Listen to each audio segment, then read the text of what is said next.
incompletos, las distancias reales eran totalmente desconocidas, era todo aproximación, y los mecanismos de navegación que tenían ahora mismo se nos antojan totalmente primarios. Colón llega a América por un fallo, un cálculo matemático en la estimación de las distancias del tamaño de la Tierra. Y de ese descubrimiento venimos hablando en los últimos 500 años, pero siempre desde el punto de vista histórico y político. Pues hoy no vamos a tocar la leyenda negra, vamos a ver cómo la ciencia influyó en ese descubrimiento y cómo ese descubrimiento nos dio la vuelta a muchas cosas desde el punto de vista científico. Para ello contamos con Carlos Madrid, que es un fiel ponente nuestro. Estamos a punto de inventarnos lo de ponente honorario, porque lleva desde el 2018 diciéndonos que sí. Y no se veía usted que yo cuando le escribo ya allí por coño, Carlos, estamos haciendo ya pensando en este, dice, sí, ¿qué quieres? Ay, es que me da una emoción, porque no queréis que todo el mundo reaccione.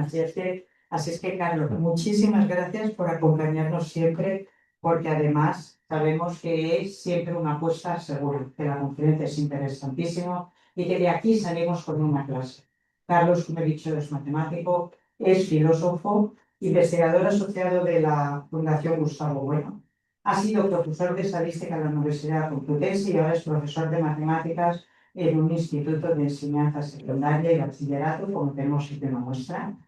Licenciado en matemáticas, doctor en filosofía, con la tesis defendida en 2009 en la Facultad de Filosofía de la Complutense, titulada La equivalencia matemática entre mecánicas cuánticas y la impredecibilidad de la teoría del caos. Así es que con este siglo, y sabiendo que vamos a hablar del siglo XVI, XVII, de la ciencia, desde el punto de vista del descubrimiento de América, lo dejo con Carlos y por favor recuerdo que apaguéis los móviles. Muchísimas gracias. Pues muchísimas gracias en primer lugar al Ateneo Escurialense por la invitación un año más. Para mí es un placer estar aquí. Muchas gracias también a las entidades organizadoras y sobre todo a ustedes por haber acudido, ¿no? El título de la intervención, cuando Soli me pidió un título, le dije La ciencia en el descubrimiento de América, que es uno de los temas que a mí siempre más me ha interesado, estudiar la filosofía y la ciencia en la España de los siglos XV y XVI especialmente, ¿no? El descubrimiento de América suele contarse como un episodio propio de la historia política, ¿no? Y todos prácticamente nos lo sabemos, ¿no? Los viajes de descubrimiento y luego las posteriores expediciones de conquista, Cortés, Pizarro, un largo etcétera, ¿no? Pero lo que a mí me gustaría hacer en la próxima hora es insertar este episodio histórico, el descubrimiento de América, en el campo de la historia de la ciencia, ¿no? Porque pese a las sombras que sigue proyectando la leyenda negra sobre el descubrimiento y colonización de América, pues hay que decir que la ciencia desempeñó un papel principal en la exploración del Nuevo Mundo. De hecho, esta es una de las tesis que voy a intentar aquilatar a lo largo de la próxima hora. España y Portugal, es decir, los países ibéricos, sentaron las bases de lo que luego sería la revolución científica.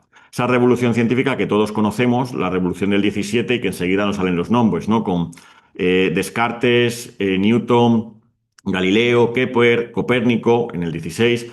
Es decir, pues esos gigantes, por así decir, van a crecer sobre un lecho que es precisamente el que ponen una serie de científicos españoles y portugueses en el siglo XVI. Bien, el problema cuando uno trata estos temas, y es la única referencia que voy a hacer, es que generalmente la leyenda negra sigue proyectando una visión, por así decir, oscura y negrolegendaria sobre estos temas, ¿no? La leyenda negra surge como propaganda de imperios rivales al imperio español ya en el siglo XVI y se continúa en el XVII, en el XVIII pues se conoce ahí un desbordamiento, ¿no? Y llega prácticamente a nuestro presente, ¿no? Y la idea fundamental es, pues como decía Masson de Morvilliers en la enciclopedia metódica, pues ¿qué se debe a España, ¿no? Si España es un país que supuestamente, según decía este francés, no ha aportado nunca nada, ¿no? Ni a nivel científico ni a nivel filosófico, ¿no? Con este artículo que publica en la enciclopedia metódica en el siglo XVIII, Masson de Morvilliers, comienza lo que también se ha llamado la polémica de la ciencia española, ¿no? La idea de que España, ya digo, en ciencia, pero también en filosofía, pues no ha aportado nunca nada, ¿no? Y esa es una polémica, pues que atraviesa todo el siglo XIX español con las luchas entre liberales y absolutistas, pasa por Ortega y Gasset y Unamuno y llega prácticamente a nuestro presente, como enseguida veremos, ¿no? Cuando mencione algunos libros de historia de la ciencia recientes que siguen sin darse cuenta, presos de esta óptica negro-legendaria. Eh, la cuestión es la siguiente. En otras ocasiones ya he señalado que hay que atender al factor América, 1492, ¿no? Esa fecha es clave en la configuración de lo que es España y de lo que va a ser el Imperio español, tanto al nivel de la ciencia como de la filosofía. En el campo de la filosofía no me voy a meter, pero precisamente ahí están todos los filósofos y teólogos escolásticos, por ejemplo, de la Escuela de Salamanca, que son quizás la primera escuela filosófica en sentido moderno, antes de que venga Descartes, ¿no? Actualmente en los libros de texto la filosofía moderna empieza con Descartes, pero Descartes no se entiende si antes no se toma en cuenta a un personaje, a un jesuita español como es Francisco Suárez, cuyos libros, las Disputaciones Metafísicas, son el primer libro del primer tratado filosófico en serio, ¿no? Lo que sucede es que a día de hoy, pues muy poca gente conoce a la Escuela de Salamanca, con el Padre Vitoria, con Domingo de Soto, con Melchor Cano y mucho menos maneja a Francisco Suárez, ¿no? Que es sin duda alguna el gran filósofo que conoció un montón de ediciones en toda la segunda mitad del siglo XVI, ¿no? Y que es quizás el gran filósofo español, ¿no? Pues algo parecido ocurre cuando uno trata estos temas de ciencia, como vamos a ver, ¿no? Que Copérnico, Kepler, Galileo, Newton no van a crecer de la nada, sino que van a crecer sobre una base que son precisamente la que ponen unas figuras que van a ser fundamentalmente los protagonistas de la próxima hora, que son los cosmógrafos hispanos y lusitanos, ¿no? Españoles y portugueses. Lo que hay que ver es el factor América. Ese factor América fue determinante en el despliegue de la filosofía, ¿no? Cuando pues los teólogos y escolásticos españoles en Salamanca se empiezan a plantear problemas que requieren inventar unas soluciones que ya no bastan con Santo Tomás de Aquino, ¿no? Con las soluciones medievales, ¿no? Se tienen que plantear, por ejemplo, si los indios de América pueden ser esclavizados, como decía Aristóteles, o no, o son verdaderamente personas que tienen derechos, ¿no? Y esa es una de las primeras controversias en las que se va a discutir. Pero también hay otra serie de problemas, ¿no? Por ejemplo, con la discusión entre los católicos y los protestantes negaban con Lutero que el hombre fuera libre y los católicos van a defender que sí, que el ser humano tiene una libertad intrínseca, por lo tanto podemos decidir entre hacer el bien o hacer el mal, ¿no? Entonces, todas estas discusiones son las que van a hacer que esos filósofos españoles del XVI estén, por así decir, poniendo la base de la primera filosofía moderna. Pero es que en la ciencia, como vamos a ver, sucede algo parecido. A mí la clave de fijarme en estos temas me lo dio un artículo del que, desde mi punto de vista, es mi maestro en filosofía, que es el filósofo español Gustavo Bueno, ¿no? Con motivo de 1992, es decir, del quinto centenario, cuando se conmemoraron los 500 años del descubrimiento de América, Bueno escribió un artículo con un título muy raro, que se llama La teoría de la esfera y el descubrimiento de América, ¿no? Y a mí eso de la esfera, cuando de repente empieza a analizar la importancia que tiene la geometría en el descubrimiento de América, fue algo que siempre me llamó la atención, ¿no? Ver el descubrimiento de América, como él decía, como un acontecimiento científico de primera magnitud, ¿no? Y eso es un poco las gafas que yo quisiera, por así decir, pues darles hoy a ustedes para que fuéramos capaces de ver esto no solo en términos políticos, de cómo los incas o los aztecas son contactados y luego son pues conquistados, sino también, o cómo se va descubriendo todo lo que es el contorno de América, sino que lo viéramos con ojos también científicos, ¿no? Es curioso porque otro filósofo de primera magnitud que se da cuenta de esto es Unamuno. Miguel de Unamuno, en la lucha con Ortega defendía en torno al pasado el 98, el 1898, con la pérdida de las últimas colonias de Cuba y Filipinas, en ese momento de crisis que hay, Ortega defendía que España era el problema y la solución era Europa, ¿no? Y Unamuno, sin embargo, defendía el papel de España, ¿no? Y defendía el papel que España había tenido en América, ¿no?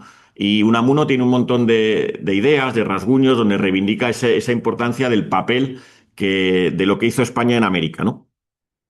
Claro, entonces ya ven que aquí hay como diferentes imágenes, diferentes hilos de los que tirar. A día de hoy, si uno voy a mencionar dos libros recientes, ¿no? Para que ustedes vean cómo está el panorama. Un libro reciente es La última historia de la ciencia, publicada por el académico Sánchez Ron. Sánchez Ron es académico de la lengua, de la Real Academia de la Lengua, y al mismo tiempo es físico de formación. Tiene un libro, un mamotreto de unas 900 páginas que se llama El país de los sueños perdidos. Ese es el título de una historia de la ciencia en España, ¿no? Y la titula precisamente, fíjense, con ese título, El país de los sueños perdidos, ¿no?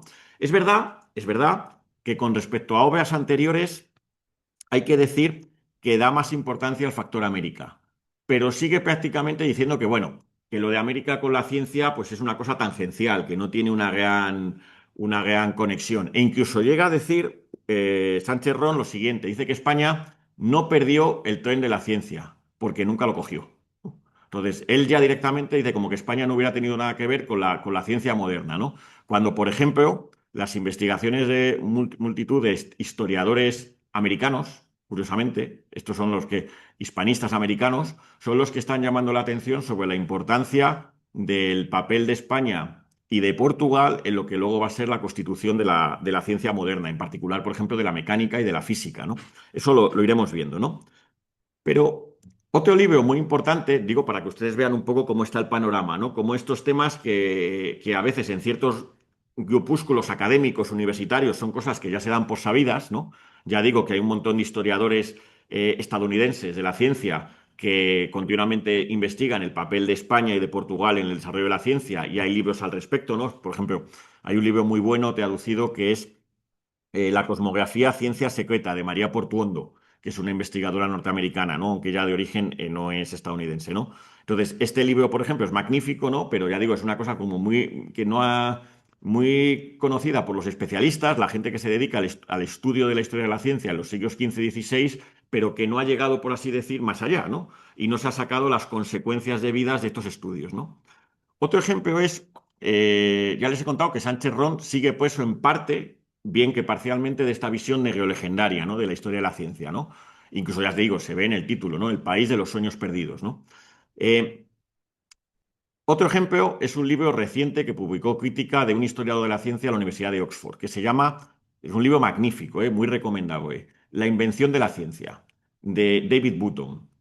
Ese libro tiene tesis que son muy totalmente convergentes con las que yo voy a sostener aquí, dando una importancia fundamental para la constitución de la ciencia moderna al descubrimiento de América, ¿no? Les leo alguna cita, algún extracto para que vean ustedes las cosas que dice y cómo van a encajar totalmente con lo que aquí vamos a mantener. Por ejemplo, dice Button, ¿no? Eh, Dice, con 1492 comienza una revolución que es de una importancia profunda, pero que es completamente invisible en la literatura histórica estándar, ¿no? Algo que ya les he mencionado. Dice más Button. Dice, por ejemplo, tomemos el ejemplo de navegar hasta América. Esto fue efectivamente un experimento, y fue un experimento crucial. Dice más, la victoria de la teoría del globo terráqueo, eso que decía que les he comentado en el título bueno, de la teoría de la esfera, de que el mundo, de que la Tierra es una esfera, que eso es de lo que vamos a ver. Dice, después del descubrimiento de América, es el primer gran triunfo de la experiencia sobre la deducción filosófica, ¿no? O sea, lo que asociamos normalmente con la ciencia moderna, esa diferencia que hace que la ciencia moderna se separe de la filosofía, ¿no? La filosofía aparecía como algo que solamente algo racional, mientras que la ciencia tiene que ver con experimentar, ¿no? Pues precisamente la idea de experimento es muy curioso porque bebe mucho como él dice, de que un experimento era el viaje a América, ¿no? Y eso enseguida lo vamos a ver. De hecho, la propia idea de descubrimiento, ¿no? Cuando un científico hace algo bueno, se dice que ha descubierto algo. La idea de descubrimiento en sentido original es geográfico. Es un préstamo que pasa de los descubrimientos geográficos de españoles y portugueses, pega el salto a que lo empiece a usar también la Royal Society, diciendo que los científicos hacen descubrimientos. ¿Y por qué ese salto? Porque ¿saben ustedes a quién comparaban los científicos ingleses, por ejemplo, con quién comparaban a Galileo? Con Hernán Cortés, con Colón, con Magallanes. Es decir, las comparaciones era continuamente con los españoles. Decían, les leo alguna para que ustedes vean ese salto que hay, ¿no? Dicen, por ejemplo, les leo aquí alguna para que vean, ¿no? Galileo le comparan con Colón, con Américo Vespuccio, con Magallanes. Hooke, el de la ley de Hooke, que seguramente a muchos les suena, ¿no? De física, dice, Decía que la Royal Society, es decir, la institución científica por excelencia, era como el ejército de Hernán Cortés.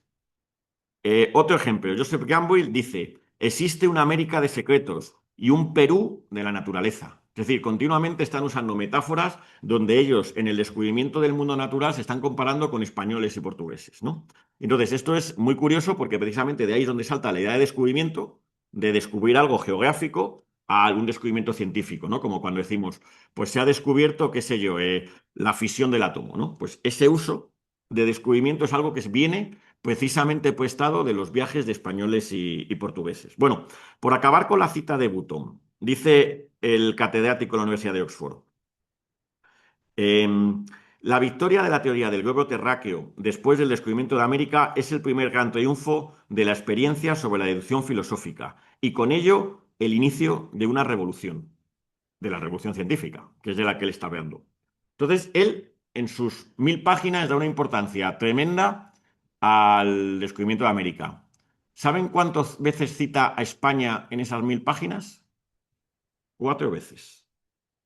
A Portugal muchas más. Claro, los ingleses siempre tienen mucha más conexión con los portugueses, pero claro, es muy curioso ver ahí el efecto todavía de la leyenda negra, es decir, continuamente hay referencias a Magallanes, a Elcano, a Hernán Cortés, pero a España solamente se la menciona en 4 ocasiones, ¿no? Con lo cual es ver otra vez ese prisma negro legendario que muchas veces pues tienen ingleses y franceses cuando miran a España, ¿no? Entonces eso es un poco de lo que se trata de aquí de cambiar, ¿no?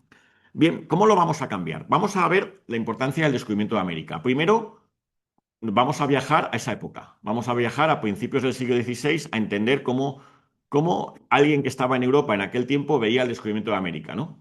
Por las noticias que llegaban, ¿no? Las noticias que llegaban, pues en libros que se publicaban, en cuestiones, cosas que contaban los marineros, de que, oye, que los castellanos han llegado a unas tierras que parece ser en principio que es Zipango, pero que luego se ve que es un nuevo continente, etcétera, ¿no? ¿Cómo lo van viendo ellos esto, ¿no? Bien.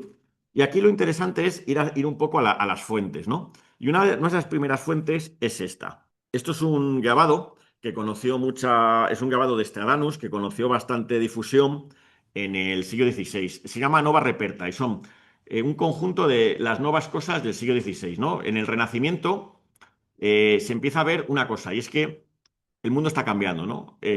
Por decirlo como dirá el padre Acosta, que los españoles están haciendo cosas que ni los griegos ni los romanos nos habían contado que existía, ¿no? Ha descubierto un mundo nuevo que está poblado de gente que no conoce el Evangelio, ¿no? Esto es un problema que ahora nos parece un poco como de otra de extraterrestres, pero en la época es un problema radical, ¿eh? ¿Cómo es posible que si en el Evangelio Jesús dice, id y predicad a todos los hombres de la tierra, los españoles lleguen a América y vean que esas personas no conocen la palabra cristiana, ¿no? La palabra de Dios? Y entonces lo que se plantean esto es un shock total, ¿no? Son cosas que dicen, pero bueno, esto no nos lo habían contado ni Aristóteles, ni Platón, ni Santo Tomás de Aquino, ni San Agustín, ¿no? Es decir, ¿qué está pasando aquí? Está habiendo un cambio total. Bueno, en este grabado son las cosas nuevas que han cambiado la visión de las cosas. No es un grabado que tuvo mucha. Fíjense ustedes, no sé si ven el cursor, bueno, en la pantalla no se ve, si la primera de todas, la que está a la izquierda, a la derecha, es el descubrimiento de América. Esa persona que está señalando un mapa y señalando América. Eso es precisamente lo primero que ha cambiado total. O sea, el primer descubrimiento que señalan como que es lo que ha cambiado el mundo es ese. Luego, si miran ustedes, está también por ahí la brújula, que es uno de los grandes inventos que permite el cambio. Tienen ahí el descubrimiento de América, la pólvora. Claro, tengan ustedes en cuenta que la primera vez que, por ejemplo, se usa la pólvora en Europa en una batalla y es decisiva con el Gran Capitán en las batallas de Nápoles en la batalla de Ceriñola. En ese momento es la primera vez que son las tropas castellanas, bueno, el servicio en este caso del rey católico de Aragón, las que por primera vez vencen a los franceses usando la pólvora, ¿no? Con superioridad a los franceses, las tropas españolas con los arcabuces son capaces de derrotarlas. Y eso supone un cambio radical en la época, de que también hasta la forma de hacer la guerra está cambiando, ¿no? Luego hay pues la estrella polar y otros inventos, ¿no? Pero el fundamental, ya ven, para aquella época es el descubrimiento de América. Más ejemplos que ustedes vean la importancia. Estas imágenes están sacadas de una exposición reciente del Museo del Prado. El Museo del Prado dedicó una exposición al Veronés, uno de los grandes pintores del 16, y allí en una de las aparece este cuadro que es el que está a la izquierda, que es una alegoría de la astronomía. Y claro, me puse a mirar las alegorías que había hecho el Veronés y te sorprende ver y un tipo de alegoría que había hecho habitualmente, que le pedían la gente en Italia, en los palacios, era tener cuadros con alegorías de la navegación. ¿Por qué? Porque eso era una novedad tremenda, ¿no? Como puede ser a día de hoy, qué sé yo, como podía ser hace 50 años el viaje a la Luna, ¿no? Que todo el mundo quería tener un cohete con la forma del Apolo, o a día de hoy como puede ser la inteligencia artificial, ¿no? Ese tipo de cuestiones en la época suponen un cambio radical, ¿no? Y entonces, fíjense en las alegorías, ¿no? En esta alegoría de la astronomía, lo que tiene el personaje es una especie de mapa celeste, ¿no? Que en el fondo es un astrolabio. Esto es un instrumento, el astrolabio, que es el que va a permitir la navegación en alta mar. Tengan ustedes en cuenta que la navegación en el Mediterráneo no necesita prácticamente orientarse con las estrellas. Basta con ir la navegación que se llama por cabotaje, ir de puerto a puerto. En los barcos siempre iban mirando la costa, más o menos, manteniéndose a una cierta distancia de la costa. Claro, cuando uno cruza el Atlántico, la mar del norte, como se decía en la época, o el Pacífico, la mar del sur, que era muchísimo más grande, ahí ya no valía esto, ya no había tierras que ver, tenías que orientarte por las estrellas. Y entonces, aquí fíjense, es la primera vez que una serie de aparatos, esos aparatos que ahora vemos al físico cacharrear en el laboratorio y que son lo que separa al filósofo del científico, que el físico hace cosas con aparatos que permiten construir resultados y verdades científicas. Pues los primeros aparatos que se usan y que funcionan son precisamente los aparatos de navegación. ¿Qué permiten estos aparatos como este, un astrolabio o este, que es la ballestilla? Pues permiten navegar en alta mar, pues por ejemplo calculando la latitud, saber a qué altura sobre el ecuador está uno. Este aparato, el astrolabio, seguramente es mucho más famoso y la mayor parte de ustedes le conocen o les suena. La ballestilla o bala de Jacob, parece una cruz, pero no tiene nada que ver con la religión. Es un experimento que es una vara sobre la que se mueven dos varas transversales. Con esas varas transversales, poniendo el ojo en la vara larga, se enfoca, por ejemplo, el sol y se puede, mediante trigonometría, eso lo que te está permitiendo es calcular la tangente del ángulo.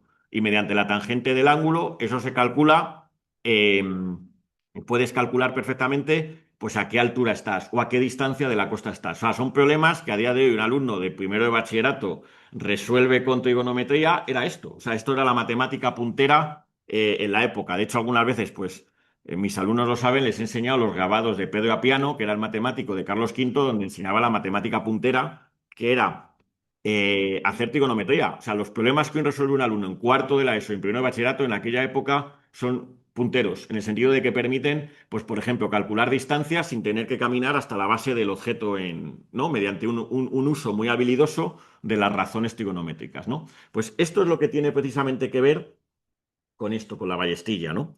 Pero hay más, el Veronés tiene alguna más, Tiene este es muy interesante. Esta es una alegoría, es Zoroastro, y en esta alegoría también tenemos dos objetos muy interesantes. Uno es esto, la esfera celeste, que nos dice la posición de las estrellas. Pero a mi juicio el fundamental es este que está aquí abajo a los pies, que les pongo aquí una ampliación. Es el mundo, la esfera terrestre. Esto es el centro de mi charla. Esto es de lo que más vamos a ver. Esta es la gran aportación de los españoles. Esta visión de que el mundo no es plano, de que el mundo no son dos esferas separadas, una esfera de tierra y una esfera de agua, sino que es una única esfera, como había dicho Eratóstenes, ya con los griegos, en la cual están los continentes y en medio están los océanos. Y todos los océanos están comunicados entre sí. Y no es solo eso, sino que es eso desde un punto de vista, por así decir, del contenido, pero también de la forma, de la metodología. Fíjense, es la primera vez que las matemáticas se empiezan a usar en el mundo real de una manera tremendamente efectiva, de tal manera que esa idea del método científico que tiene que ver con las matemáticas se va luego a aplicar con seguridad en otras ramas, como la astronomía, que ya se venía en cierto modo usando con Ptolomeo, pero también en otras ramas ya no de la física celeste, que era donde en principio Aristóteles decía que valían las matemáticas, pero en la física terrestre Aristóteles las matemáticas no funcionaban. ¿Por qué? Porque los cuerpos ya eran corruptibles, ¿no? Y las matemáticas solamente funcionaban en el mundo celeste, ¿no? Pues la idea de que las matemáticas también funcionan cuando se aplican al mundo terrestre tiene que ver con esto. No sé si distinguen una especie de cuadrícula de paralelos y meridianos. Esa cuadrícula no existe. Por aquí está pasando un paralelo y un meridiano y no lo vemos. Eso es una retícula matemática que proyectamos en el mundo y que nos permite manejarnos con el mundo, ¿no? Exactamente igual que cuando, por ejemplo, a la hora de hacer un determinado experimento, pues hacemos mediciones, ¿no? Pues aquí es donde se ve la potencia, ¿no? del método matemático, que es, se va a insertar ese objeto que es el mundo en una especie de objeto matemático que es esa cuadrícula de paralelos y meridianos, ¿no? Esto tiene mucho que ver con que en torno a 1460 se traduce al latín la geografía de Ptolomeo en Florencia. Y en esa geografía de Ptolomeo, Ptolomeo explica cómo hacer esto, cómo orientarse en un mapa mediante paralelos y meridianos. Y eso es precisamente lo que va a permitir ir construyendo el mapa del mundo, ¿no? Pues, ¿de qué manera? Pues, por ejemplo, Felipe II mandará a hacer lo que se llama una especie de relaciones de Indias o relaciones geográficas, donde mandará a todas las ciudades del Nuevo Mundo, incluido las Filipinas, unas instrucciones muy concretas diciéndoles, mirad, este día hay tal eclipse, tenéis que aprovechar el eclipse para hacer una serie de mediciones, porque la latitud, es decir, saber a qué altura sobre el ecuador estás, eso es fácil de determinar mirando el sol, etcétera. Pero la longitud es muy complicado de medir. De hecho, la solución del problema no llegó hasta el siglo XVIII con el transporte de relojes. ¿Cómo lo hacían los españoles? Mediante eclipses, ¿no? Se sabía cuándo había un eclipse, se sabía a qué hora iba a haber ese eclipse en España, en el meridiano generalmente de Valencia, era el que se solía coger, y entonces se observaba el eclipse en América. Y se decía, oye, aquí el eclipse ha sucedido 5 horas más tarde. Entonces, si en América el eclipse sucedía 5 horas más tarde con respecto a España, se puede saber en qué posición del globo estás, a qué distancia estás, es decir, en qué meridiano estás cortando, ¿no? Entonces, este método, hubo un programa desde la monarquía hispánica de aprovechar los eclipses para poder dibujar correctamente el mapa del imperio, ¿no? Entonces, esa matematización del mundo va a ser lo que van a impulsar españoles y también portugueses. Y entonces lo que voy a hacer es una reconsideración de ciertas figuras, empezando por la de Colón. Colón, hay un libro muy interesante, una biografía muy interesante de un historiador británico, pero que es de origen español, porque se exilió, sus padres se exilió con el comienzo de la Guerra Civil, de cuyo nombre ahora no me voy a acordar. Fernández Armesto. Fernández Armesto tiene una biografía de Colón estupenda donde Colón dice que es la primera luminaria de la revolución científica. ¿Por qué? Porque Colón dice que lo fundamental es andando más se sabe. Es decir, a él le decían que no, que eso de navegar, de llegar a América navegando perdón, América no, de que llegar a Asia, que es lo que él pretendía, navegando hacia Occidente, que eso no podía ser, que era imposible. Y él no hacía caso a las autoridades. Él continuamente decía que lo que había que hacer era usar la experiencia, ¿no? Esa valoración de la experiencia es lo que precisamente va a distinguir la modernidad de los antiguos, ¿no? El hecho de que no, cuando alguien quiere demostrar algo, ¿qué se hacía en la Edad Media? Acudir a Platón, Aristóteles o a San Jerónimo o a San Agustín o Santo Tomás y decir, no, no, es que aquí lo dicen, aquí lo dicen. No. La diferencia es que ahora ya no se va a acudir a esas fuentes, sino que lo que se va a acudir es a la experiencia, es decir, a hacer experimentos, ¿no? Y Colón es una persona que hace mucho hincapié en eso. También hace mucho hincapié en los instrumentos. Él continuamente manejaba astrolabios, ballestillas, balas de Jacob para orientarse en alta mar. Es decir, en cierto modo es un experimentador. Aunque hay que decirlo, si ustedes han visto la película de 1492 de Ridley Scott, hay un momento en el cual Colón está discutiendo con los escolásticos de Salamanca y Ridley Scott, pues de nuevo con una visión negrolegendaria simplifica la cosa. Pone a los teólogos españoles diciendo como que el mundo es plano y Colón diciendo que no, que el mundo es una esfera, porque cuando, por ejemplo, en el mar vemos desaparecer un barco, lo último que vemos desaparecer es las velas, ¿no? ¿Por qué? Porque como la Tierra es redonda, el barco se va metiendo detrás y entonces lo último que ves es eso. Entonces esa es la prueba que Colón aducía para decir que el mundo era una esfera. La discusión no era esa. Eso es una cuestión. Prácticamente nadie creía que el mundo fuera plano en la Edad Media. Eso es una especie de mito que surge en el siglo XIX, que ha ido calando y pues la gente se lo cree. Pero los griegos ya sabían con Eratóstenes que la Tierra, el mundo era una esfera, ¿no? Y lo que discutían los escolásticos de Salamanca es que con los cálculos de Eratóstenes el mundo era mucho más grande de lo que decía Colón. Colón decía que el mundo era muy pequeñito, de tal manera que si uno salía navegando pues de España hacia Occidente, llegaría a China, a Japón, mucho antes que lo que hacían los portugueses. ¿Qué hacían los portugueses? Dar toda la vuelta por África, la India, hasta llegar. Y lo que le decían los escolásticos es que eso dependía de que la Tierra fuera mucho más pequeña, pero que los cálculos de Eratóstenes decían que era mucho más grande. Al final, ¿quién tenía razón? Pues tenían razón los escolásticos de Salamanca. El mundo era mucho más grande. Lo que nadie contaba es que entre Europa y Asia había un continente nuevo, el Nuevo Mundo, América, ¿no? Y eso es lo que Colón se murió pensando que eso no era un nuevo mundo, sino se murió pensando que eso era Asia, ¿no? Incluso en algún momento llegó a pensar que a lo que estaba llegando era el paraíso terrenal, ¿no? Pero bueno, esto es una cosa ya mesiánica que tenía Colón, ¿no? Entonces es curioso ver ahí cómo Colón tiene una cosa muy interesante, su reivindicación de la experiencia, pero es cierto que por un fallo, por pensar que el mundo era más pequeño, es por lo que se descubre América. Otro personaje que hay que entender en esta línea de una revalorización de sus aspectos científicos es el que aparece en este grabado de Stradamus, que es Américo Vespucci.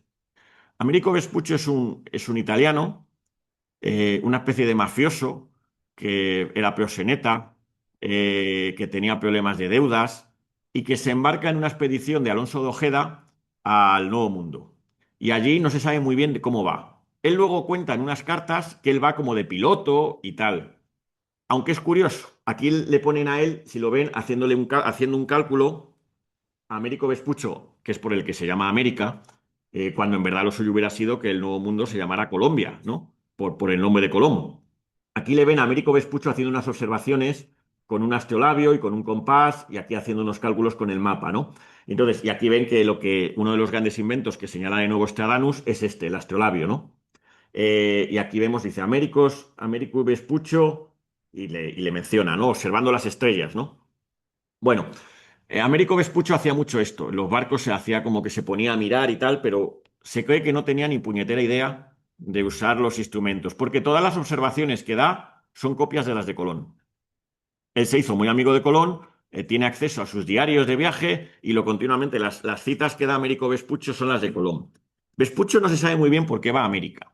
Se cree que va de contador de perlas, es decir, para recoger las perlas que recogían con Alonso de Ojeda y con Juan de la Cosa, que era el piloto. El piloto de las expediciones en las que va Vespucho es Juan de la Cosa, que luego hablaremos, que es el gran piloto y el primer hacedor de un mapa de América, ¿no?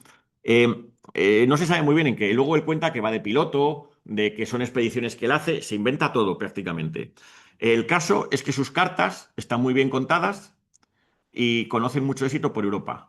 Y en Centro Europa, los primeros que hacen un mapa, los Walsh-Müller, si no recuerdo mal, deciden poner el nombre al nuevo continente de América. Porque se creen esas cartas, que son un cuento, una ficción de Vespuccio, ¿no? Eh, Vespucho se acaba naturalizando español, es decir, al poco tiempo de estar ya en América renuncia a su, pues, por así decir, nacionalidad italiana, ¿no? Y toma la nacionalidad española y acaba trabajando en la casa de contratación, que ya veremos de Sevilla, ¿no? Pero ya ven ustedes, de nuevo, era un hombre que los instrumentos, aunque no sabía usarlos, sí sabía que eso cautivaba a la gente y que tenía. Entonces él muchas veces cuando iba en algún viaje, pues hacía que miraba y tal, pues seguramente los marineros rasos pues dirían, bueno, lo que nos diga este, ¿no? Que por lo menos parece que sabe usar. Pero el que sí que sabía usarlos era, sin duda alguna, Colón. Y el tercer personaje, que a mi juicio es el más interesante, es Juan Sebastián Elcano. Eh, todos los viajes de los españoles, Colón, ya desde el primer momento, tiene la tentación de dar la vuelta al mundo, ¿no? Él cree que ha llegado a Asia y en algún momento en sus diarios de viaje piensa que si sigue navegando hacia el occidente volverá dice, llegaré a Jerusalén y desde Jerusalén ya seremos capaces de volver a Castilla, ¿no? Esa idea de que había que dar la vuelta al mundo es una idea que ya están los reyes católicos. ¿Por qué? Los reyes católicos, acabada la reconquista, tienen una idea, que es pillar al turco por la espalda. Es decir, Si somos capaces de desembarcar en Asia, claro, no se contaba con América. Al otro lado, llevamos tropas, seremos capaces de a los moros pillarles por el otro lado, ¿no? Esa era la idea fundamental que tenían los reyes católicos, ¿no?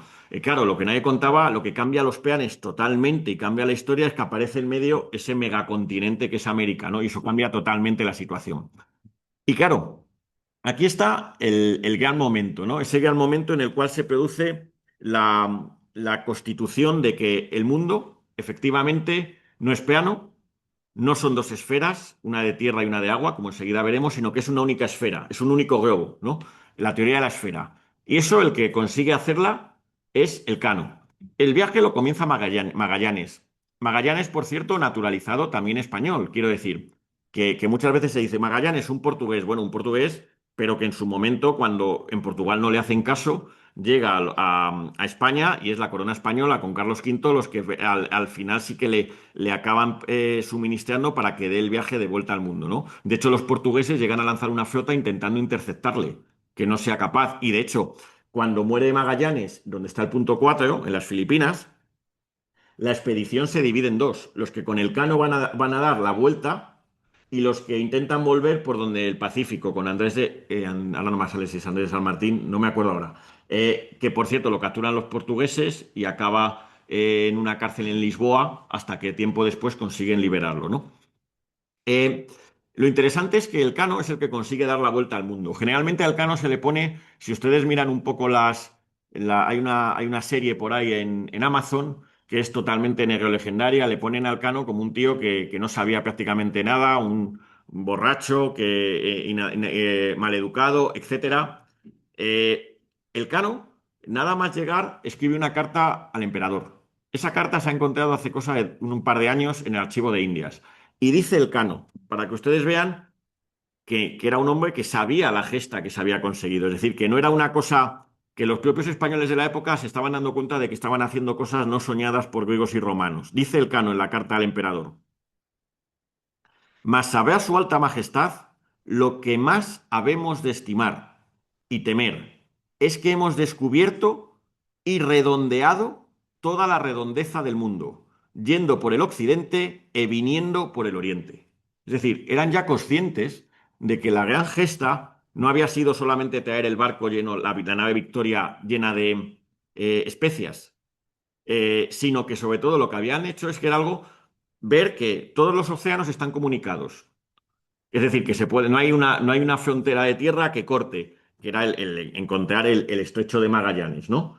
Y que además, navegando el occidente, se puede dar toda la vuelta al mundo, ¿no? Y luego además comprueban que al dar la vuelta al mundo se gana un día, ¿no? Que es lo que les sucede cuando llegan aquí a hacer una escala, porque desde prácticamente esta zona, cuando el Cano sale con la nave Victoria, como saben que si se detienen en algún sitio, toda esta zona eran zonas portuguesas, les van a detener, tienen que navegar sin hacer ninguna escala. Es decir, imagínense en un barco de aquella época navegando todo este medio mundo sin hacer escalas. Claro, ¿qué pasaron? Fueron muriendo y los que llegaron a Sevilla de vuelta fueron realmente pocos, ¿no?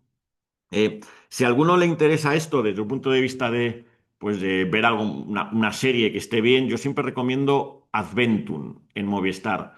Esa serie está muy bien, te cuenta todo el descubrimiento de América desde 1492 hasta la vuelta al mundo. Y es una serie, curiosamente, que no es negro legendaria. Es decir, en ese sentido es bastante ecuánime. El problema de que no sea negro legendaria es que no tuvo éxito. Y entonces, pues, se gastaron un dinero. La primera temporada es espectacular, es realmente buena. Y el final el último episodio parece que van a continuar con una segunda temporada donde ya aparecerá Hernán Cortés, Pizarro. Pero claro, como no caía en los tópicos típicos, pues no tuvo éxito. Hizo que estaba asesorada por John Eliot, uno de los grandes historiadores e hispanistas, ¿no? Entonces, yo la recomiendo. Entonces, hay un capítulo, el último, que es dedicado a la vuelta al mundo, ¿no? Y están muy bien hechas las naves, los instrumentos, y entonces se ve muy bien, ¿no? Cómo es esa gesta, ¿no? Entonces, ya ven que aquí lo que tenemos es que lo que se va a acabar configurando después de los viajes de los españoles es la teoría del globo terráqueo, ¿no? Pero no solo la teoría de que el mundo, la Tierra, es un único globo donde hay tierra y agua están mezclados, ¿no? Sino que también se va a ir construyendo el mapa mundi, ¿no? Que esta es una de las cosas, ¿no? Importantes.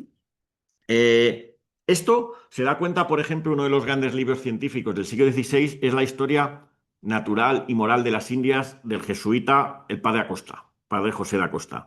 Y él mismo, para que ustedes vean cómo los españoles de la época se daban cuenta de que estos hechos no tenían solo una dimensión política, una dimensión militar, sino que tenían también una dimensión filosófica. De hecho, el padre Acosta dice, es que estamos viendo cosas que salen de la filosofía practicada por los antiguos, ¿no? Es decir, oye, que es que esto no nos lo han enseñado ni Aristóteles ni Platón, sino que son cosas totalmente, totalmente nuevas, ¿no? Y dice Acosta, les leo alguna cita para que ustedes vean la importancia del asunto, ¿no? Dice Acosta, eh, dice, nosotros, se refiere a él, los que vivimos en Perú, nos vemos obligados a observar desde este hemisferio esa parte y región de los cielos que gira alrededor de la Tierra y que los antiguos, griegos y romanos, nunca vieron. Es decir, se da cuenta de que, por ejemplo, una de las cosas que van a poner los españoles es que cuando se navega por debajo del Ecuador no se ve la estrella polar. Si aquí nos orientamos hacia el norte mirando la polar. Los españoles lo que se dan cuenta es que se pueden tomar las tres cruces. Hay tres estrellas en el hemisferio sur, que si uno hace una especie como de corte con ellas, en medio sirve para marcar lo que sería el sur geográfico, ¿no? Y orientarse, ¿no? Mientras que aquí en el norte sí que la estrella polar marca el norte, no hay, por así decir, una estrella polar que marque el polo sur en el hemisferio sur. Y entonces los españoles se inventan la Cruz del Sur, ¿no? Cruz del Sur, que por cierto, no sé si en una de las imágenes que he pasado se ve, más o menos, allá arriba, no sé si ven ahí donde está, yo creo que esto debe ser la Cruz del Sur. No sé si ven ahí que hay como cuatro estrellas, ¿no? Y se marca como una cruz. Esto lo que estaría un poco simbolizando es cómo determinar dónde está el sur, ¿no? Cuando uno está por ejemplo, en alta mar o en mitad de tierra, ¿no? Bien, eh, Acosta dice más con respecto a la vuelta al mundo. Dice, ¿quién dirá que la nao Victoria, que es la única nave de Magallanes y del Cano que consigue dar la vuelta, digna cierto de perpetua memoria, no ganó la victoria y triunfo de la redondez del mundo, y no menos de aquel tan vano vacío y caos infinito que ponían los otros filósofos debajo de la tierra? Pues la nao Victoria dio vuelta al mundo y rodeó la inmensidad del gran océano.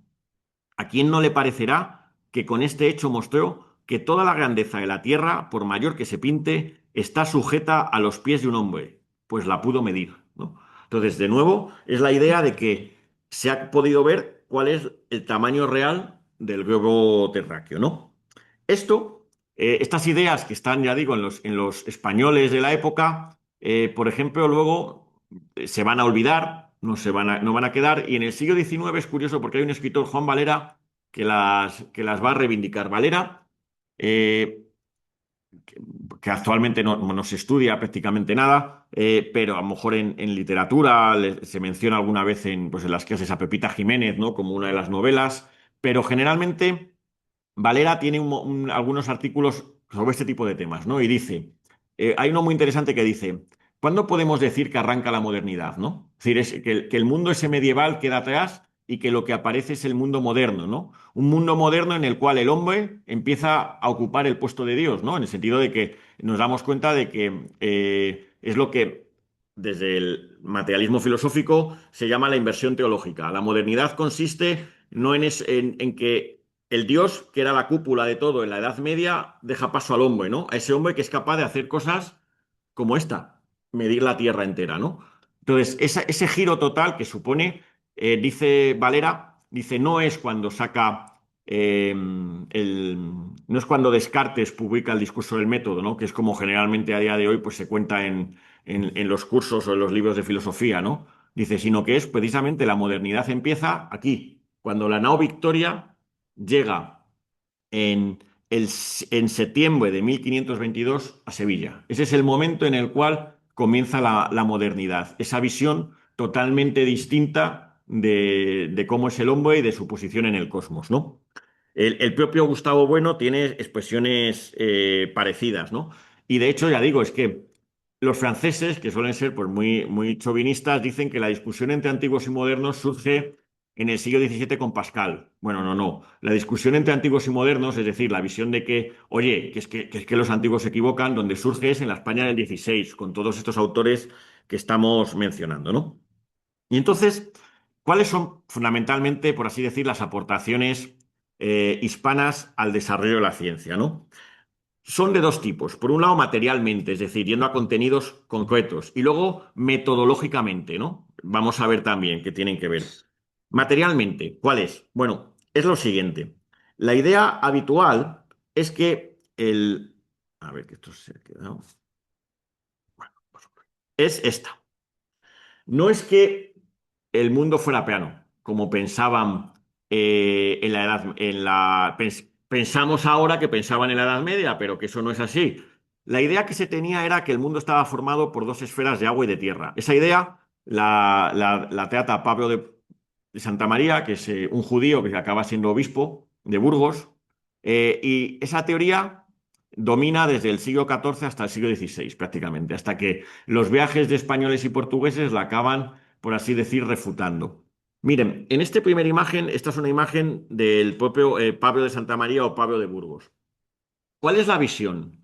Era una visión que tenía que conjugar dos cosas, lo que se sabía más o menos del mundo de una manera pues observacional, pero muy vaporosa, y lo que decía la Biblia, ¿no? La idea era esta. Tenemos esta esfera pequeñita es la esfera de tierra. Esta esfera grande, que está concéntrica, es la esfera de agua. Y entonces en la creación Dios dijo que emergiera la tierra, ¿no? Y entonces, ¿qué pasa? La esfera de agua se va aquí abajo. Lo ven ustedes, ¿no? Vale, entonces esto, donde estoy ahora recorriendo con el puntero, esta pequeña, de la esfera pequeña, la parte superior, el casquete superior, es el mundo conocido. Es que Asia, África y Europa.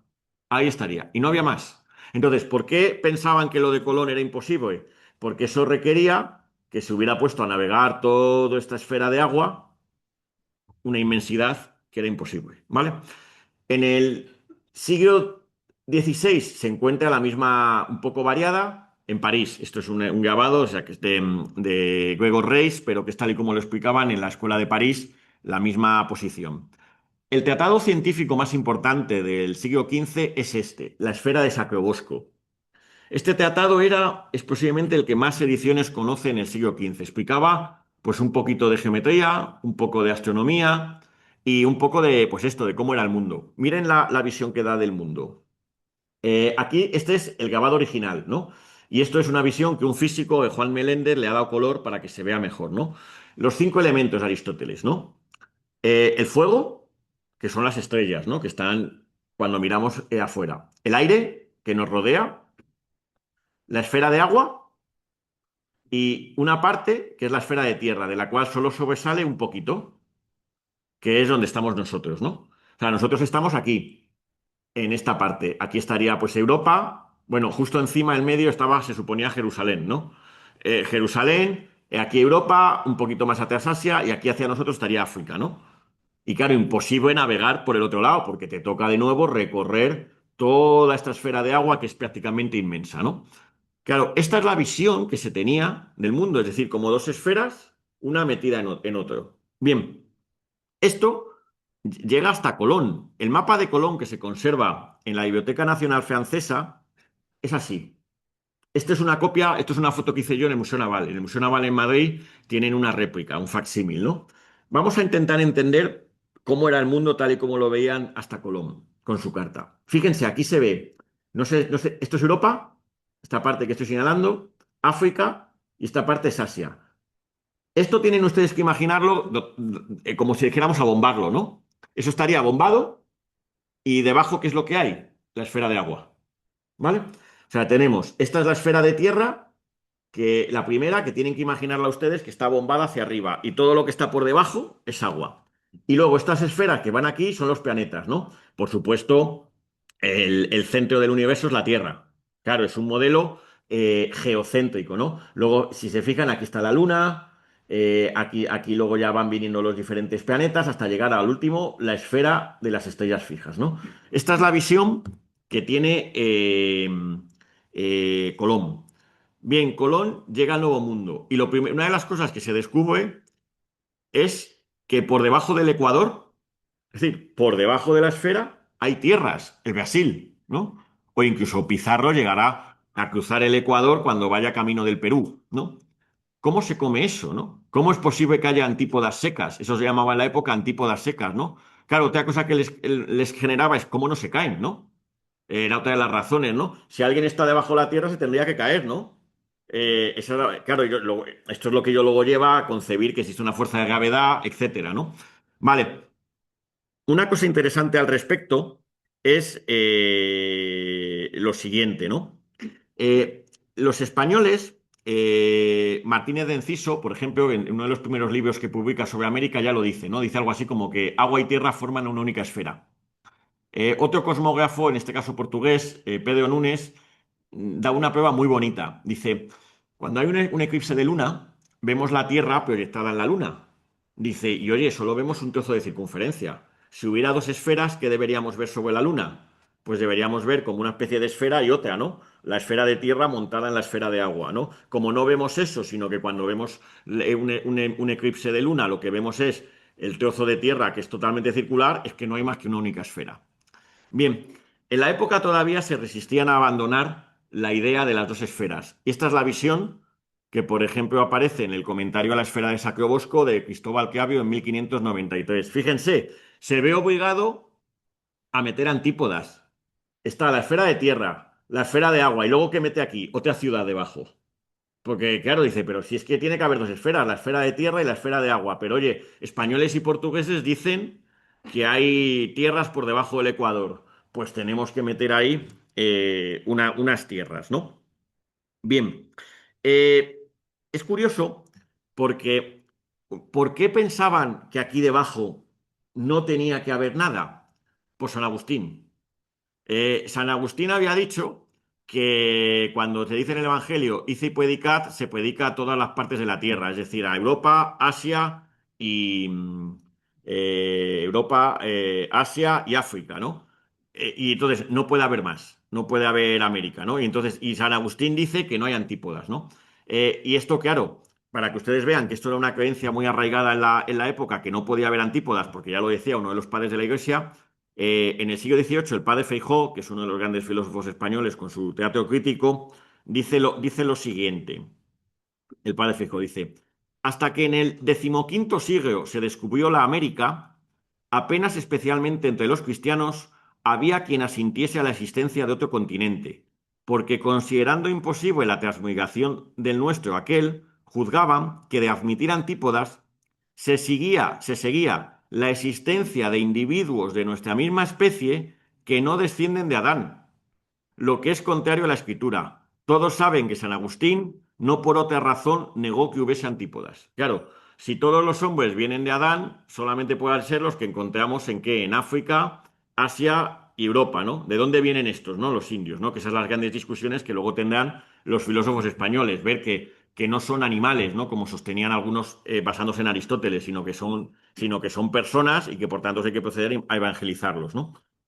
Lo curioso del caso, ya digo, es ver cómo esta teoría acaba siendo arrumbada por los viajes, ¿no? De tal manera que si uno se va al escudo que Carlos V le concede a Elcano, este es el escudo. En este escudo dirán, oye, pero hay dos esferas. Bueno, sí, pero la esfera, si uno se fija bien, la esfera de centro ya es el mundo tal y como lo conocemos. Hay una parte que es tierra y hay otra parte que es agua. Lo que pasa es que le han añadido un añadido de agua con un barquito que va por aquí, como no sé si lo ven, como dando la vuelta, como para decir que es ese barco, la nave Victoria, la que por primera vez da la vuelta al mundo, ¿no? Y este es el lema que le concede Carlos V al Cano, ¿no? Primus circumvidesdi, bueno, no lo voy a ser capaz de decir en latín. Lo que dice en español es primero en darme la vuelta, ¿no? Ese es el escudo nobiliario que se le concede al Cano, ¿no? Bien, entonces ya ven, lo fundamental es esto. El mundo no se concebía como plano, sino como dos esferas. Y lo que hacen los viajes de españoles y portugueses es arrumbar la teoría de las dos esferas, ¿no? De una manera que nos recuerda a los experimentos actuales. ¿Cómo se arrumba una teoría? ¿Recurriendo a los argumentos de Platón, de Aristóteles? No, se arrumba haciendo un experimento. ¿Qué experimento? Dar la vuelta al mundo. Se da la vuelta al mundo, se ve que no hay dos esferas, Por lo tanto, la nueva concepción del mundo ya no es que son dos esferas, una de tierra encajada en una de agua, sino que solo es una. De hecho, si uno va, esta es la base de la posterior revolución científica, como diré enseguida un poquito más adelante. El otro producto de la ciencia española es el siguiente, pero antes vamos a ver cómo imaginar un laboratorio de la época. Un laboratorio, entre comillas, ¿no? De la época es esto. Esto es un cuadro muy bonito que se llama Las ciencias y las artes, que está en el Museo del Prado, de David Stalvent, y que es la mejor imagen que yo conozco para explicar cómo serían los científicos de la época, ¿no? Aunque la palabra científico es una palabra posterior, ¿no? Aquí se decía filósofo natural, ¿no? O cosmógrafo, ¿no? Pues esto es a lo que se parecería un laboratorio de la época, ¿no? Pues ya ven, un globo donde se realizan mediciones, mapas, los aparatos, compases, escuadrones, cartabones y luego muchísimas cosas de fósiles, objetos que tienen que ver ya con la historia natural, ¿no? Con el estudio de la flora, de la fauna, ¿no? Esto es el aspecto que tendría, por así decir, un laboratorio de la época, ¿no? Eh, una cuestión interesante es que los productos al respecto van a ser fundamentalmente dos. Por un lado, una serie de libros científicos que son lo que se llaman los regimientos de navegación. Los dos más famosos son estos: La esfera, de Martín Cortés, y El arte de navegar, de Pedro de Medina, ambos publicados en 1545. En estos libros se explicaba cómo navegar. Se daban introducción geométrica, astronomía y sobre todo se explicaba el manejo de ciertos aparatos. Esta es la portada del libro, que es la que hemos usado pues, como cartel de la conferencia, que es el de Martín Cortés, de la esfera. Ahí se ve a Martín Cortés señalando la rosa de los vientos y fíjense aquí un libro con la Tierra, ciertos sólidos, aquí una esfera celeste, el compás, un cuadrante, es decir, los aparatos, ¿no? Y luego, fíjense aquí, este está sacado del arte de navegar de Pedro de Medina. Y aquí se ve la ballestilla, que es el aparato con el que les comenté de los cuadros del Veronés, realizando una serie de mediciones astronómicas. Y aquí un astrolabio midiendo la altura del Sol, o sea, la latitud, ¿no? Para que ustedes vean la importancia de estos libros conocieron multitud de ediciones por toda Europa, ¿no? Y así se referían a ellos en la época. Por ejemplo, el libro de Martín Cortés fue el que más se tradujo al inglés. Y el traductor inglés decía lo siguiente en la introducción. Decía: no hay libro en lengua inglesa que en un método tan breve y sencillo descubra tantos y tan raros secretos de filosofía, astronomía, cosmografía y en general todo cuanto pertenece a una buena y segura navegación, ¿no? Y Pedro de Medina, en el prólogo a su libro, dice una cosa preciosa. Dice que lo que va a enseñar es esa sutileza tan grande que un hombre con un compás y unas rayas señaladas en una carta sepa rodear el mundo, ¿no? O sea, esto es algo que simplemente alguien en un mapa, ese es el poder de la ciencia, ¿no? Es decir, que con las matemáticas, con la geometría y con una serie de aparatos, como eran estos que estamos viendo aquí, el astrolabio, la ballestilla, uno es capaz de dar la vuelta al mundo, ¿no? Ese es precisamente donde se ve que el poder de las matemáticas y de una serie de instrumentos, ¿no? que eran novedosos, ¿no? El otro producto, aparte de estos libros, de los regimientos de navegación, son los mapas. Empezando por el mapa de Juan de la Cosa. El primer mapa que marca, que dibuja América. Juan de la Cosa es uno de los grandes cosmógrafos o maestros de hacer cartas, como se decía en la época, pues de la época del descubrimiento, ¿no? Acaba muriendo en una expedición por Venezuela. Por cierto, Venezuela se llama así porque en la expedición de Alonso de Ojeda con Juan de la Cosa, los indios tenían las casas encima del agua y eso les recordaba a los españoles a Venecia. Y entonces lo llamaron Venezuela, ¿no? Como la pequeña Venecia, ¿no? Eh, en este mapa, fíjense en un detalle, una de las cosas que aparece es la raya de Tordesillas. Y es que el hacer mapas es muy importante para los imperios. ¿Por qué? Porque te permite saber dónde tienes las posesiones y discutirlas. Oye, ¿cuál es la discusión con Portugal? Que América cae para España y no cae para Portugal, ¿no? Entonces, el interés que tenían los españoles en hacer buenos mapas era precisamente eso, defender que las Islas de las Especias caían del lado español y no del lado portugués, ¿no?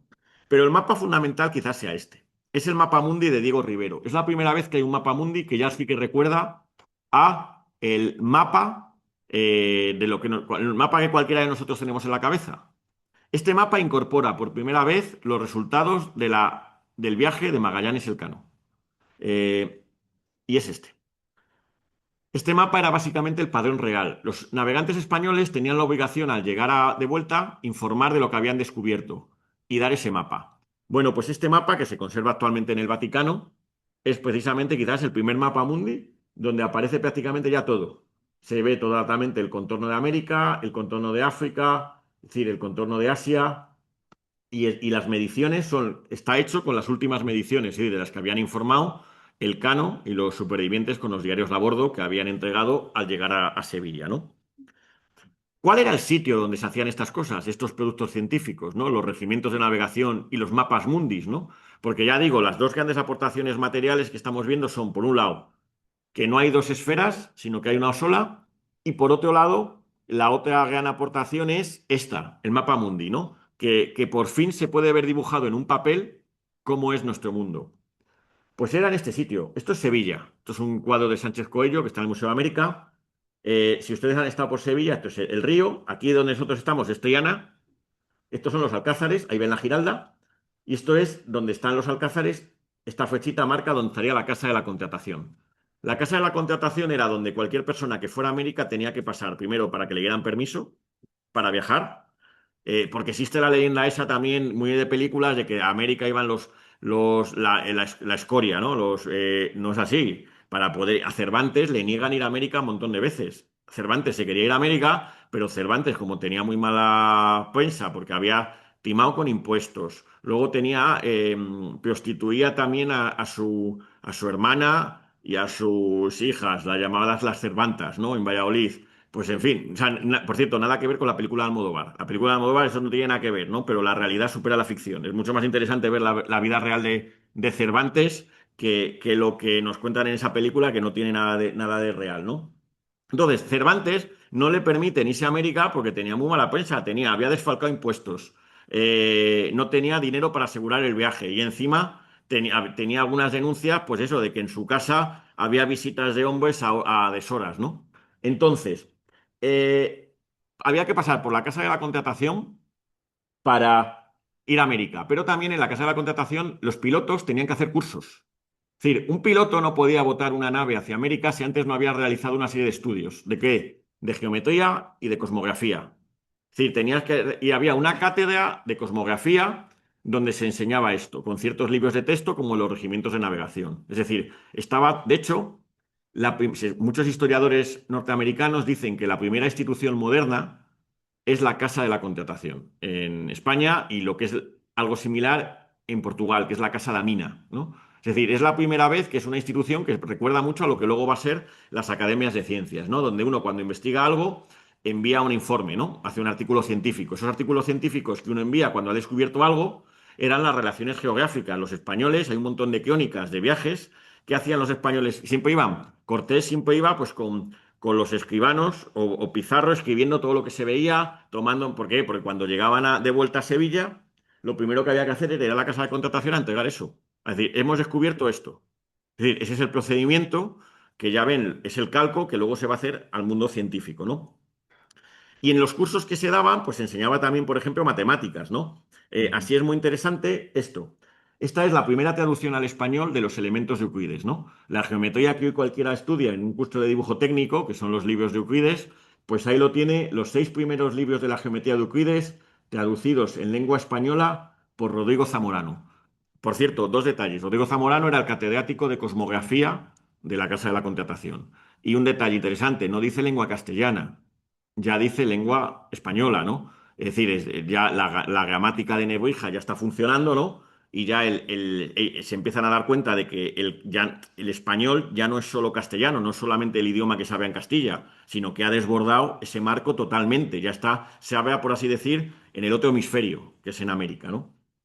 Entonces, eh, esto con respecto a lo que sería la importancia de estas cuestiones. Fíjense si es importante, ¿no? Generalmente en la historia de la ciencia se dice que el primer libro que profetiza el advenimiento de la nueva ciencia, esa nueva ciencia que asociamos a Galileo, a Kepler, a Newton, es este libro del canciller Bacon.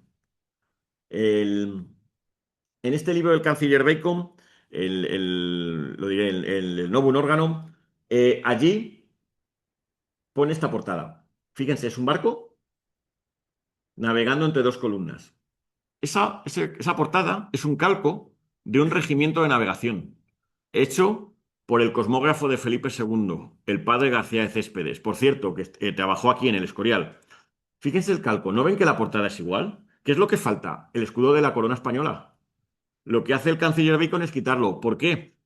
Este escudo, ¿qué simbolizan estas columnas en el que siguen, se mantienen todavía en el escudo de España? Es el Plus Ultra, el navegar más allá. Es la leyenda de Hércules, ¿no? Este escudo es el escudo que representa a España porque es la idea del navegar más allá, es decir, navegar más allá de la Mar del Norte y llegar a América, navegar más allá de la Mar del Norte, recorrer la Mar del Sur, que es el Pacífico, y dar la vuelta al mundo, ¿no?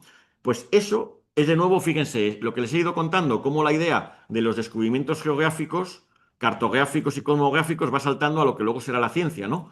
¿Qué hace Bacon? Pues poner lo mismo, ¿no? Para que ustedes lo vean, hay libros de la época del canciller Bacon en Inglaterra con títulos tan expresivos como el siguiente, se lo leo. Dice el libro, un libro de ellos, el de Joseph Gamble, dice lo siguiente, se llama el título, a ver si lo encuentro, Plus Ultra, o sea, el lema de la corona de la monarquía hispánica, dice Plus Ultra o el progreso y el avance del conocimiento desde los días de Aristóteles, ¿no? Continuamente es de nuevo lo mismo, ¿no? Es decir, lo que nosotros estamos haciendo es como una continuación de lo que han hecho españoles y portugueses, ¿no? Entonces, Europa aprende la cosmografía en los libros de españoles y portugueses, pero aprende algo más de que cosmografía, aprende algo más de que no hay dos esferas, una de tierra y una de agua, sino una sola, aprende algo más que a dibujar el mapa mundi, aprende que la geometría, las matemáticas, sirven para el mundo terrestre, ¿no? Aristóteles, las matemáticas se usaban sin ningún tipo de problema en el mundo celeste, las estrellas, Ptolomeo está ahí, con unos cálculos extraordinarios. Lo que va a suceder es que se van a empezar a aplicar esas matemáticas, esa geometría, al mundo terrestre. ¿Cómo? Se va a matematizar el mundo. ¿De qué manera? Con esas cuadrículas de paralelos y meridianos. De hecho, en la Casa de Contratación, el lema que dan los Reyes Católicos, cuando la fundan, es el siguiente. Dicen, hay que juntar, dicen, la práctica con la teórica, ¿no? Es decir, hay que juntar lo que hace un científico moderno que sabe muchas matemáticas, pero al mismo tiempo las junta con qué? Con saber cacharrear con aparatos, con instrumentos, con experimentos, ¿no? El juntar la práctica con la teórica. De hecho, Rodrigo Zamorano, en el libro que les he puesto antes de Euclides, en el prólogo dice una cosa muy bonita. Dice que todas las artes y ciencias penden de una, de la geometría, ¿no? Como señalando la importancia que tienen las matemáticas. Y continuamente, Carlos V, Felipe II, harán juntas. Juntas donde juntarán ¿a qué? A teólogos, a escolásticos, a filósofos, con científicos como son cosmógrafos, ¿no? Por ejemplo, hay que debatir con Portugal y llaman al Cano para que vaya a las juntas de Herbás a discutir con los portugueses si las islas de las especies caen desde el punto de vista de España o no. ¿No? ¿Por qué? No ¿por qué? Porque eran tipos que sabían de cosmografía, ¿no? De mapas, ¿no? Es decir, o por decirlo como lo decía el bachiller Fernández de Ciso, ¿no? Que es muy bonito, una idea que a día de hoy seguimos viviendo en ese mundo moderno. Dice el bachiller Fernández de Ciso, la experiencia que es madre de todas las cosas. Es decir, ya el fundamento ya es la experiencia, la experimentación, ¿no? Voy concluyendo. Espero intentar haber mostrado con esto que eh, eh, este es el caldo de cultivo de lo que luego va a ser la revolución científica. Y en ese sentido, las aportaciones de españoles y portugueses constituyen y 1492 constituye el pistoletazo de salida de lo que va a ser la revolución científica, ¿no? Una revolución científica que a día de hoy estudiamos, pues, muy caricaturizada, pues eso, con Copérnico, Galileo, Newton, y no nos damos cuenta de que ellos están pisando sobre todo este terreno, ¿no? Incluso el propio Copérnico en su libro, en el de Revolutionibus, lo dice. Dice que él solamente puede plantear su teoría heliocéntrica, es decir, su teoría de que el centro del sistema solar, del universo, del mundo conocido, no es la Tierra, sino que es el Sol, cuando sabemos que no hay dos esferas separadas. Es decir, ¿cuándo puede Copérnico sacar a la Tierra del centro y ponerla fuera?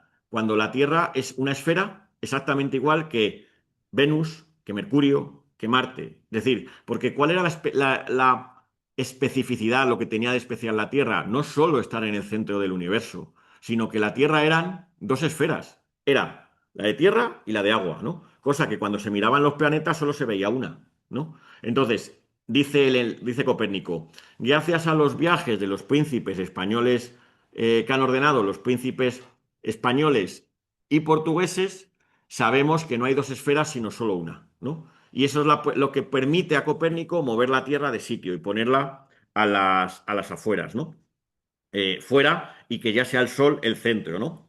Eh, y entonces, ¿por qué España y Portugal están a la base de la revolución científica, ¿no? Y además con esos ejemplos que les he dicho al principio de, pues, cómo continuamente uno se refiere a Galileo o a Newton, se refieren continuamente, pues, comparándolos con Magallanes, con Elcano, con Hernán Cortés, con Colón, ¿no? ¿Por qué pasa esto, no? Pues porque, por así decir, esta ciencia española, que es una ciencia muy peculiar, la cosmografía, es la que hizo posible, por así decir, el vuelo de las águilas del imperio, ¿no? Es la que permitió no solo el llegar a América, sino permitir luego esa expansión por todo el continente, ¿no? Sabiendo dónde están las cosas, ¿no? Yo me centré en los cosmógrafos, pero también aquí sería muy importante el papel de los ensayadores, que eran, por ejemplo, los que enseñaban el método de amalgamación de la plata, que es lo que permite extraer la plata en las minas americanas, ¿no? Y eso, por ejemplo, hay que recordar que Newton, que fue el director de la Casa de la Moneda de Londres, su libro de cabecera era un libro de un sacerdote español de Lepe que estaba afincado en el Potosí, que era, si no recuerdo mal, Álvaro Alonso Barba, con su arte de los metales. Y es uno de los libros fundamentales, ¿no? Que tiene allí Newton, porque dice, es que estos los españoles son los que saben de manejar de química, ¿no? De los ensayadores, ¿no? Pero en lo que toca a la cosmografía, que es en lo que yo me he centrado, tienen ustedes que tener en cuenta que ningún imperio, no hay ningún imperio sin mapas. Todo imperio necesita tener mapas. ¿Por qué? Para saber qué límites son los suyos y qué límites son los de los otros imperios, cuáles son los recursos con los que se cuenta y los que no. Y entonces es normal que España en ese despliegue necesitara contar con qué, con cosmógrafos, con ensayadores, con astrónomos. Es decir, se necesitaban, ¿no? De hecho, hasta el propio Sánchez Ron en algún momento se le escapa en su libro que posiblemente en el siglo XVI España no tuviera nada que envidiar a otras naciones, sino que fueran otras naciones las que en materia de ciencia envidiaran, por ejemplo, a España y a Felipe II y lo que había en el Escorial, ¿no? Yo me he centrado únicamente en la cosmografía, pero hay muchas más aportaciones en medicina con Besalio, porque a veces se olvida que Besalio era español. Besalio nace en el Flandes español y era el médico de Carlos V. O, por ejemplo, en el calendario actual. El calendario actual que nosotros usamos no es el calendario antiguo, es el calendario gregoriano. Y ese calendario se reforma gracias, en parte, a la ayuda de Pedro Chacón, que es un matemático que era del claustro de la Universidad de Salamanca, ¿no? O también, pues habría que señalar todos los conocimientos por ejemplo, desde Nicolás Monardes, en todo el conocimiento de lo que es la flora y la fauna americana. O también, por ejemplo, algo poco conocido, en todo lo que tiene que ver con las ciencias humanas, con el desarrollo de la antropología. Ustedes saben que la primera gramática es la gramática de Nebrija del español, ¿no? Que cuando la reina Isabel la Católica le pregunta que por qué hace una gramática, contesta en ese momento Nebrija, porque siempre fue la lengua compañera del imperio, ¿no? Dándose cuenta de que era importante tener gramaticalizado el español para que fuera fácil enseñarlo a quién, fundamentalmente a lo que luego iban a ser, aunque Nebrija en ese momento no lo sabía, los indios, ¿no? ¿Para qué? Para poder enseñarles, ¿no? De hecho, es muy curioso porque ¿saben qué gramática es anterior a la gramática del inglés? La del náhuatl. ¿Por qué? Porque los franciscanos españoles iban allí, estudiaban náhuatl para poder comprender y lo primero que hicieron fue gramaticalizarlo. Entonces, es muy sorprendente que la gramática del náhuatl, del idioma que hablaban los mexicas, una parte de los mexicas, ¿no? Es de 1547. Mientras que la gramática del inglés es de 1586, ¿no? Es decir, los franciscanos, generalmente español, digo franciscanos porque en México Hernán Cortés tenía mucha devoción por los franciscanos y fundamentalmente llevaba franciscanos, ¿no? Son los primeros que estudian estas lenguas y las gramaticalizan y gracias a eso a día de hoy se conservan porque hay gramáticas del mismo, ¿no? Entonces, lo que quiero que vean es que yo solamente les he contado esa parte centrada en lo que tiene que ver con la cosmografía, ¿no? Pero habría muchísimas más aportaciones. Y entonces uno se puede preguntar, y con esto ya voy concluyendo, lo prometo, lo siguiente. ¿Qué pasa con la cosmografía? ¿Por qué a día de hoy no hay una facultad de cosmografía, ¿no? ¿Por qué a día de hoy uno no dice, ay, yo quiero estudiar la carrera de cosmografía, yo quiero ser cosmógrafo? Porque la cosmografía es una disciplina que conforme avanza el siglo XVI se parte en dos. Primero tiene un problema, y es que la cosmografía española, Felipe II dice que sea secreta. Entonces, mucha parte de que no se conozcan bien las aportaciones de españoles es por el secretismo. ¿Por qué? Porque, oye, no interesa que los piratas ingleses conozcan dónde está América, dónde están los puertos españoles. ¿Para qué? Para que no puedan las naves que van y vienen atacarlas, ¿no? Entonces, la cosmografía, Felipe II da orden de que tiene que ser una especie de ciencia secreta, que no se sepa mucho, ¿no? Y la segunda cuestión es porque conforme avanza el siglo la cosmografía se parte en dos. Por un lado está la parte que tiene más que ver con la astronomía y la física, con la parte esa más matemática, que eso es lo que va a dar, va a ser el caldo de cultivo de quién, de Copérnico, de la astronomía, de la física.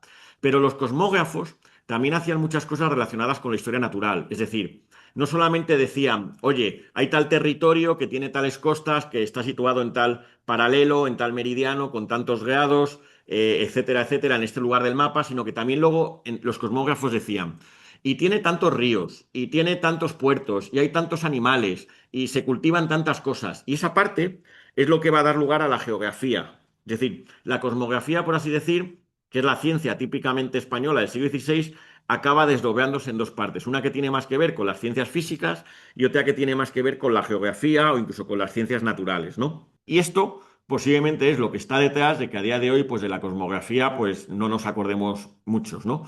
Y simplemente para acabar, acabo con esta imagen, que es un cuadro de Velázquez, que es el geógrafo, ¿no?